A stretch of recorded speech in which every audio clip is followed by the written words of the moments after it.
Now, the celebrations are clearly underway, but tonight I want to take a moment to focus on something that's very important. Our soon-to-be president has a tremendous opportunity to bring about profound and lasting change to this country, and that is tonight's opening monologue.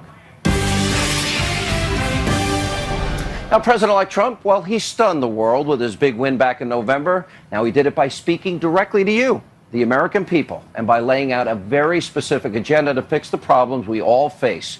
Now, starting tomorrow, President-elect Trump, he will be inheriting a very big mess, and it falls on him to help clean this up. Now, I've made a point of showing you all the statistics way over a year about Obama's failed legacy. We're not going to list them all tonight, but we will put them up on the side of the screen so you remember. While we do it, I think it's important to remember that these are more than numbers, what you're looking at there.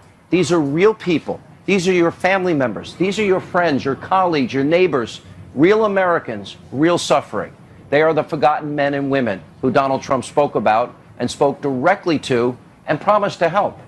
And during the campaign, President-elect Trump, he put out a list of promises. He called it his contract for the American voter. And in it, there were very specific promises for his first 100 days. For example, lowering taxes and tax reform, free and fair trade deals to protect American workers and their jobs, fixing our nation's infrastructure, and sending education back to the states and school choice, replacing Obamacare, affordable child care, ending illegal immigration, including building a border wall, keeping communities safe, rebuilding our nation's military, and doing what he called draining the swamp. Now, President-elect Trump, if he can keep those promises, this country will be in a much better place 1 year from now, 2 years from now, 4 years from now. So on the eve of this inauguration, my advice for the incoming president is very simple. Don't let the Washington establishment, Republican establishment, Democratic establishment, media establishment get in the way of accomplishing what is a bold agenda. Remember, the Bible does tell us, where there is no vision, no insight, the people perish.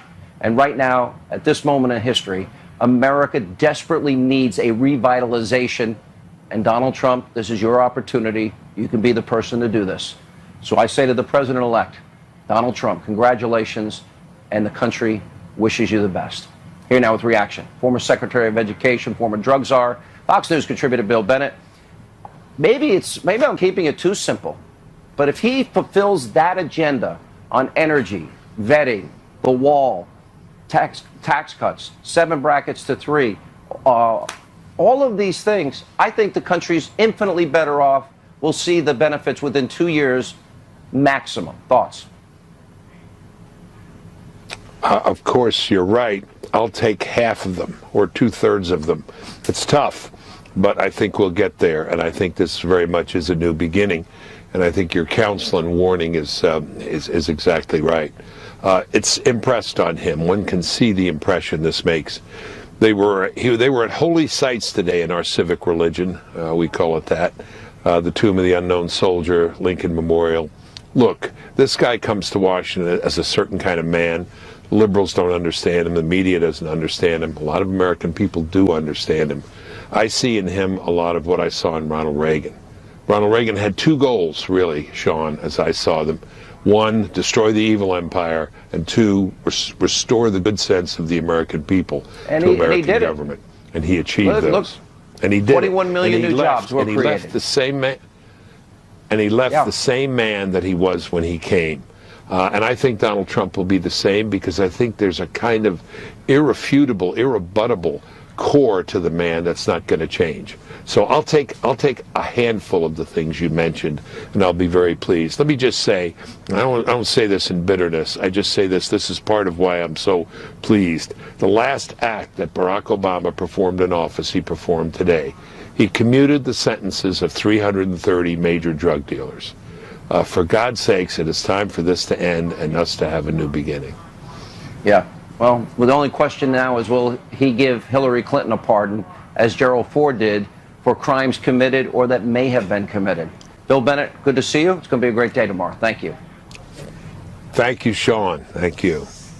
All right. Joining us now, the editor-in-chief of LifeZette, Fox News contributor, nationally syndicated radio host. Is there any other job you need? Welcome to my town. Yeah. I'm always going to your town. It is my town now, yeah. You know, there were a few of us that really believed this could happen. Can we just enjoy this for a moment? I mean, can you look at that? Look it at is amazing behind this. I mean, can I turn first of all, look at this. This is where Donald Trump's going to be living here with his family. Right in that room, right there. Yeah, right in there. Yeah. We've already short-sheeted the bed. I can't believe you put short-sheeted the bed? I can't believe Sean put itching powder in the, I mean, just as a prank on Trump. Oh, sure. I got right past the Secret Service. Yeah, got right in there. Well, Obama would let you do that just to pull a probably might actually trick on Trump. But now think about where we came from 18 months ago when you and I started talking about this movement that we had seen on the radio for years, a movement of economic populism, questioning these trade deals, having borders that matter, having immigration, but smart immigration, all the things that Trump ran on.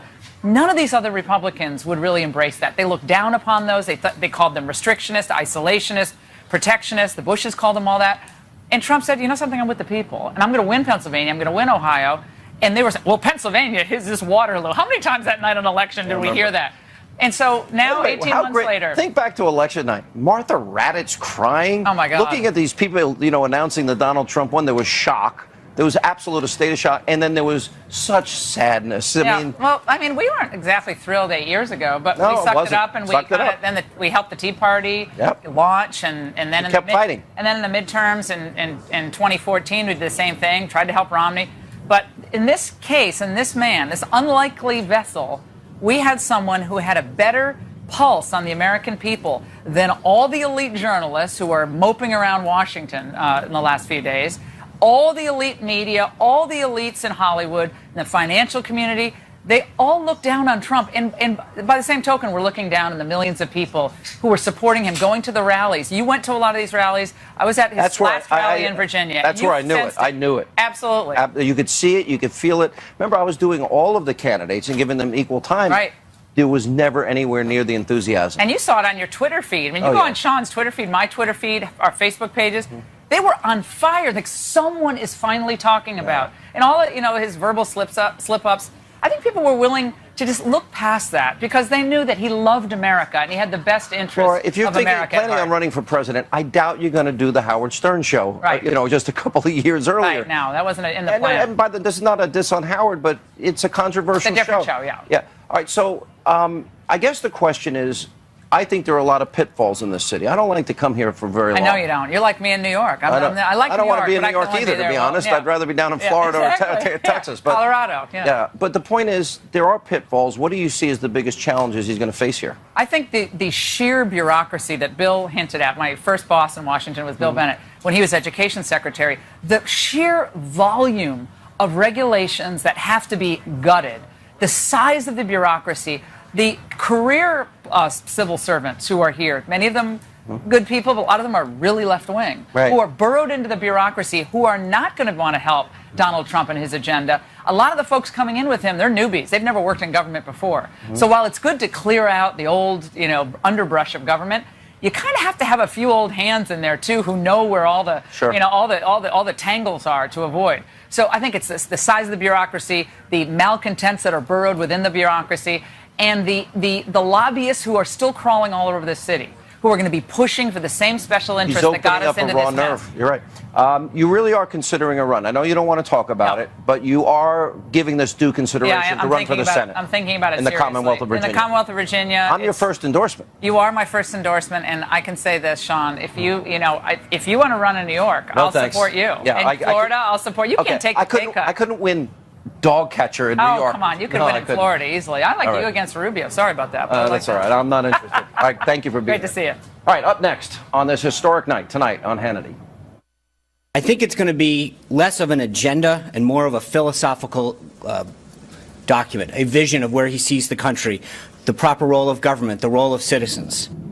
Incoming Press Secretary Sean Spicer previews what President-elect Donald Trump will talk about tomorrow in his inaugural address. Michelle Malkin, she'll join us next and later tonight. I'm especially pleased, I know the President-elect is especially pleased, that we're wrapping up this transition on schedule and under budget.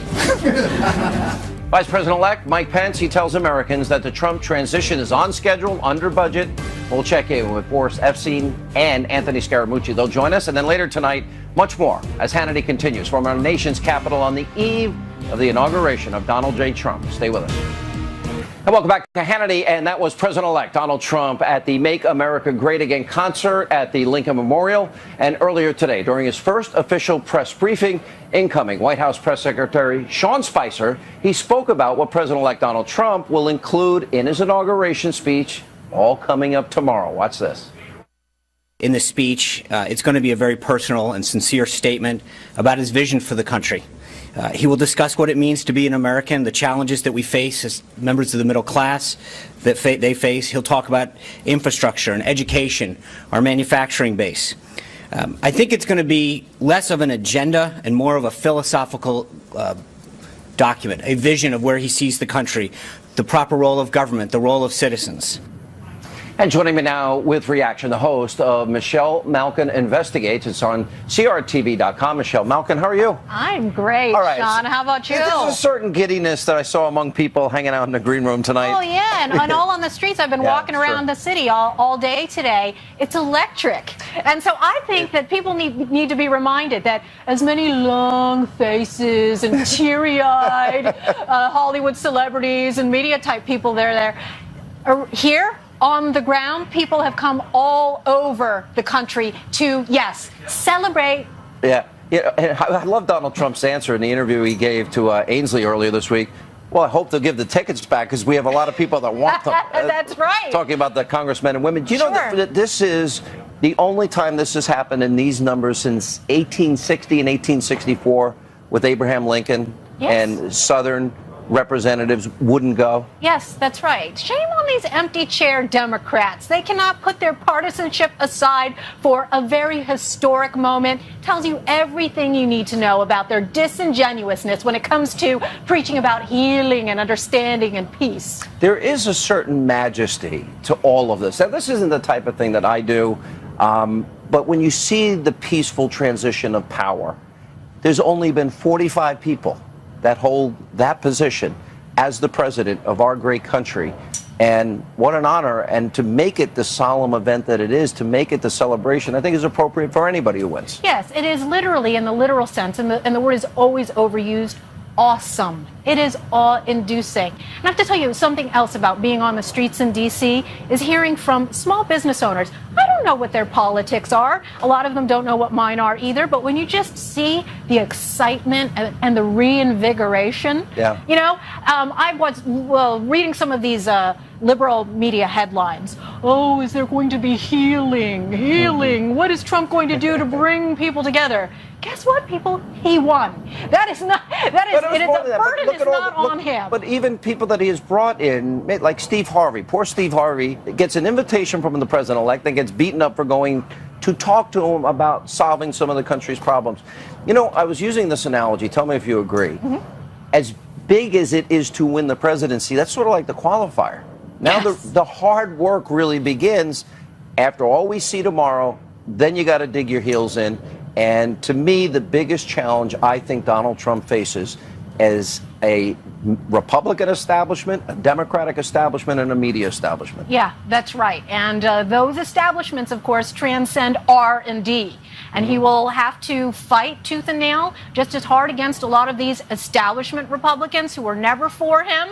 And, you know, these people who threw in with Hillary Clinton rather than embracing what we're seeing now, truly a revolution in government. On the one hand, look at the difference between the Republicans. Like, they wanted a $9.7 trillion increase in the debt over 10 years, get rid of earmarks, some ethical issues.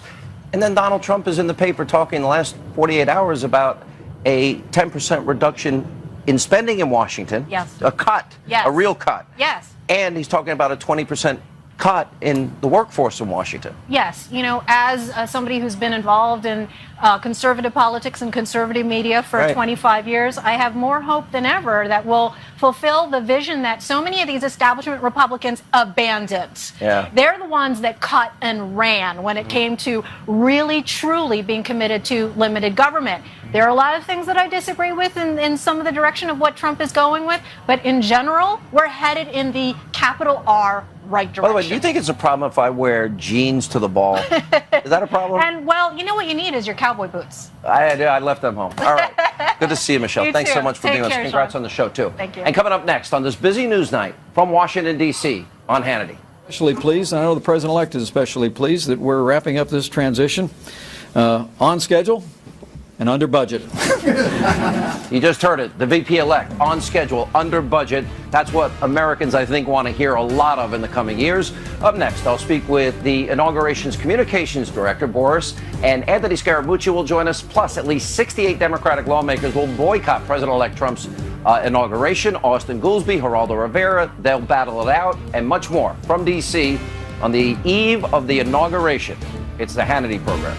All right, that was Vice President-elect Mike Pence earlier today speaking with reporters about the success of President-elect Trump and his transition on schedule, under budget. We could use more of that. And earlier this week, the Washington Examiner reported that Trump is looking to cut federal spending. The report reads, quote, in part, insiders said that spending reductions in some departments could go as high as 10% and staff cuts to 20%. Numbers that would rock Washington if he follows through. And in a brand new Fox News poll just released earlier this evening, 66% say they feel optimistic about the U.S. economy. Last year, only 49% of Americans felt that way. Here now, with reaction, the special assistant to the president-elect, Boris Epstein, is with us, and the assistant to the president-elect, soon to be the director of the Office of Public Liaison, also a good friend of mine. He won't admit it. Anthony Scaramucci. You're the best. What do you mean? I'll tell you, one of my best friends. You know, I know this may sound crazy, but on time, under budget. Wow. Washington? Is this right? That's what it's all about. He's the man, and he's very focused, very disciplined. He's almost like the project manager in chief, right? True. Boris? I mean, Absolutely. he just lays it out. He tells you what to do. Why is there this, you know, I was watching on a couple of things as we led up to tomorrow's events tonight, and Paul Ryan said, well, we'll repeal it, and within the next year we'll replace it. Trump came in and said, no, we're going to repeal and replace. Then Republicans were talking about earmarks coming back, and then they were talking about $9.7 trillion increase in the debt over the next 10 years.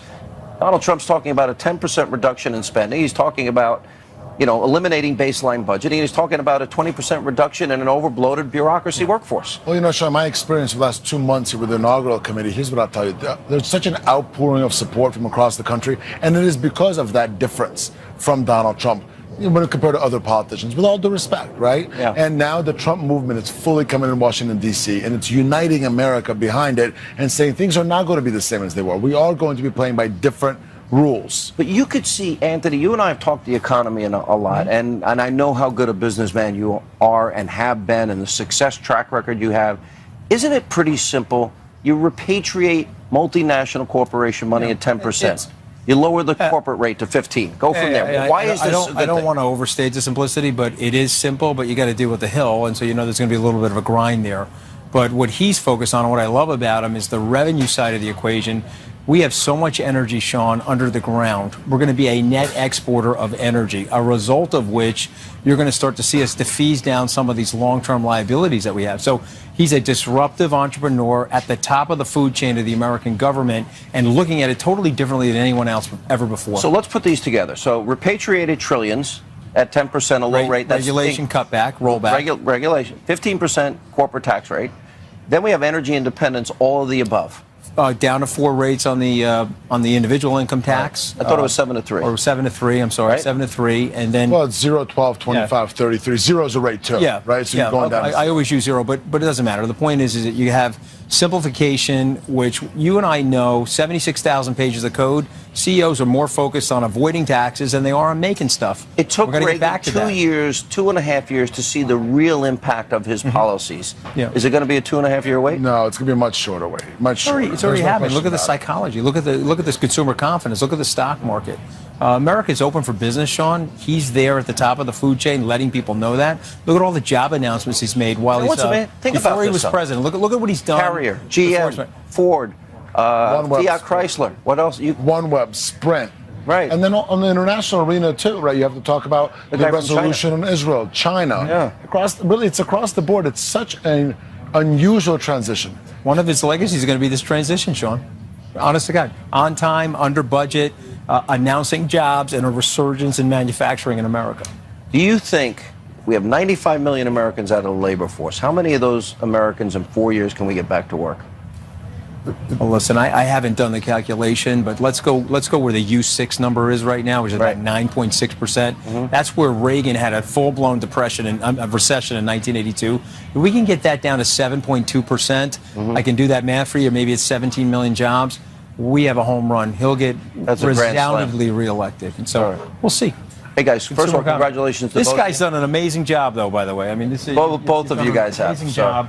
And by the way, when he asks me for tickets, I have to call him. I just want to make sure you know that's that. okay. Doesn't mean Did I ever ask for anything for myself? No, nothing. Just letting you know. No more calls, though. Please, no more calls. When I did mention on the air that you were in charge of tickets. You buried me. I buried you. You know how many favors I owe this guy as a result of you? I can't even hand him up now. I did it on national TV. Thank you, Boris. That was probably not my best move in life. So You buried him. getting him angry is not good. All right. I was not angry. I just killed me. I just laid it off on Boris. Thank you both. All right, coming up, Democrats, they're digging in their heels. At least now 68 liberal lawmakers will not be attending Donald J. Trump's inauguration tomorrow. We'll check in with Geraldo Rivera, Austin Goolsbee. That's coming up. Also, later tonight, the motorcycle group Bikers for Trump, they rolled into D.C. The group said they'll stand in front of protesters tomorrow if they get out of hand. The founder will join us and others later tonight as Hannity continues. All right, that was President-elect Donald Trump earlier tonight at the Make America Great Again ball and concert in front of the Lincoln Memorial in Washington, D.C. Now Trump is calling for unity ahead of tomorrow's inauguration, but at least 68 Democratic lawmakers, crybabies, will not be in attendance. Joining us now with reaction, former Obama economic advisor Austin Goolsbee, Fox News senior correspondent Geraldo Rivera. This has not happened since 1860. And 1864, Austin Goolsbee, even you can admit that they're just a bunch of crybaby sore losers that need aromatherapy, crayons, coloring books, Legos. Legos are good. Legos. You know, I mean, come on, hot cocoa. Look, you know it's not my way, Sean. When we engage in robust discussion, I'm not a fan of that approach that says, look, I understand. See, that's what makes you a good guy. Trump may be the most unpopular incoming president in modern polling history. He may have lost the popular vote by more than any president ever, but he won the election. And if you're in Congress, you should go to the inauguration. By the way, those polls were a little skewed. Both the ABC Washington Post poll, the CNN poll, both skewed, plus Democrat by nearly 10 points. It's ridiculous. Look, John, but he's by far the most unpopular. It's not even close. But he won. It's his day. They should go. They may not smile. They don't have to laugh. But, you're in Congress. You should go. Listen, I'm going to, 4 years from now, when I give out all the economic recovery statistics to you, I'm going to remind you what you said. But, Geraldo, I hope you're right, Sean. I don't want the president incoming to fail because it means we will all fail. But I got to tell you, I got some nervousness. You are a big believer in unity. I am. Like, you don't like when we fight. Well, sometimes we have fun. I mean, and it's evenly matched, and I appreciate you, and I consider you one of my best friends. Our friendship is never at risk. Never at risk at all. I am disheartened by this move to boycott the inauguration, particularly for an elected member of Congress. This is an American celebration. This is the time you put aside your partisanship. Whoever you voted for, you have to root for the president to be great. If he's great, then America prospers. I think that this is a time when we should all stand together as one. I appreciate that all the former presidents, living presidents, our best wishes, obviously, to George H.W. Bush, who can't come because of his infirmity. Everybody else will be there, including Hillary and Bill Clinton, and they are there to celebrate the peaceful transition, the transfer of power. And I think that is the message, that is the goal, and I'm sorry that they're staying away. Because you and I have had passionate debates on air. Austin, you and I have had battle royales on radio and TV, but I still lied in the piece that was a profile on you. And you said what a great guy you are. I bet you have not heard the last of that from your viewers. They are still pissed at you. No, but the reality is, but you know what? I knew before you even came in tonight, I knew you would not support what they're doing with 68 of these congressmen and women. Look, the thing is, here's what I'm going to say. You don't have to like Donald Trump. You don't have to support his policies. One of the things that makes America amazing, greatest nation on earth, is what we're going to see tomorrow. That a party can switch and there's no violence. There's nobody's taken over the reins of power. There's a peaceful transition. It's what makes American democracy amazing. And you, like I say, you don't have to cheer for Donald Trump to be in favor All right. of the peaceful transition of power. I made a deal with Geraldo on the eve of this historic inauguration. This has only happened to 45 people in the history of our country. Who did you vote for? You told me you'd tell me. I didn't tell you I would tell you, but I will tell you this. Yeah. I support President Donald Trump with all my heart. I want him to succeed. I am so proud of my friend, a man I have known. I was putting you on the spot. Since 1976. Can you imagine? I met him so early on. For more than 4 decades, we have dipped in and out of each other's lives. I've interviewed him 20 times at various phases. I found in 1991, I did the life and loves of Donald Trump. 1995, we did a bit interview about O.J. Simpson, of all things, and he was there with his then wife, Marla Maples. To see him settle down in 2006 with Melania and how he got his life really on track in a way that he could now become a great statesman. Okay, let me say what you did say to me before we came on the air. But now I'm going to blame Geraldo too. He just put himself on the blame list. Listen, I'll accept the blame. I proudly supported Donald Trump, and I support him, and I support my country. But you just wait a year, then I'm going to remind you. It can't get any worse than what this guy's leaving us.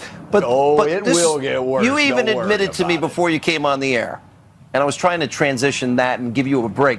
If Hillary Clinton were being inaugurated tomorrow, what did you say to me? Oh, the funniest thing. So I'm with my driver, a gentleman from Pakistan, and he says to me, I am so glad Donald Trump won because the Republicans know how to party. Those Democrats, they're so boring. They don't get cars. They don't have big parties. They're so boring. They march around and they're all, you know what a guy told me? intense about things. So I pull into my hotel that I've worked in service industry my whole life, so I've always used to giving people the right tip. And sure. I said, he goes, Mr. Hannity, thank you. He goes, when the Republicans come, we make money. When the Democrats here, we make nothing. That's true. But I want, America should celebrate. This is America's party tonight. Last word, Austin. I went to Cleveland. I've seen the Republicans. They do not know how to party. Hey, I took you out to dinner, and I let you buy the most expensive bottle of wine, and you're offering me a hamburger and French fries. Do you want a McPick too? Do you want a McPick too? All right, Austin. All right. I won the bet. When we come back, Bikers for Trump rode into Washington, D.C. earlier today for President-elect Trump's inauguration. The motorcycle group has promised they're going to step in. They'll form a wall in front of protesters if they get out of hand tomorrow. I'll speak with the group's founder. That and more tonight as Hannity continues on the eve of the inauguration of Donald J. Trump. And welcome back to Hannity. So a motorcycle group called Bikers for Trump, they rode into D.C. today ahead of Donald Trump's inauguration, not only to show their support for the president-elect, but also to protect tomorrow's proceedings from these snowflake protesters. Joining us now with details of what's planned for tomorrow, Bikers for Trump, founder Chris Cox. What's up? So I got all the guys here. So do I get to keep this one? I really like this. Yeah, you guys got to get in close here. Come on, darling. I don't bite, you know. There we go. How long have you known? Why are you guys here? You're worried about some of those snowflakes, or? Well, we're actually throwing the halftime inauguration show for Donald Trump. It'll kick off shortly after he leaves the stage after swearing in, and it'll end right before the parade, right on Pennsylvania Avenue. There are 89 permits given by the Park Police, and we have the only pro-Trump permit. That's pretty amazing. The only pro-Trump. That's what out of 89, so 88 snowflake. Yeah. Yep. How many guys do you have in your group? We've got about 220,000 right now, growing by about 25,000 a week. Are they all coming here? Well, we've got a lot of guys on the way here, crisscrossing the country. Yeah. You know, you name it: Arizona, California, Florida, New York, Pennsylvania. They're coming in. Do you guys all ride Harleys? Yes. I'm guessing, right? Americ and Megyn. You actually got to know Donald Trump. You talked to him. Yeah, he called me last week, and it was just a matter-of-fact conversation like I was having with my college buddies. He joked me when I answered the phone. I could tell his voice right off the rip. He said to me, he goes, Chris, did you see the news today where Ford's keeping the jobs here in America? They're going to invest in America. He goes, you know, young man, he goes, I'm real natural at this, and I really believe we're going to make America great again. By the way, I feel like I'm in the episode of Sons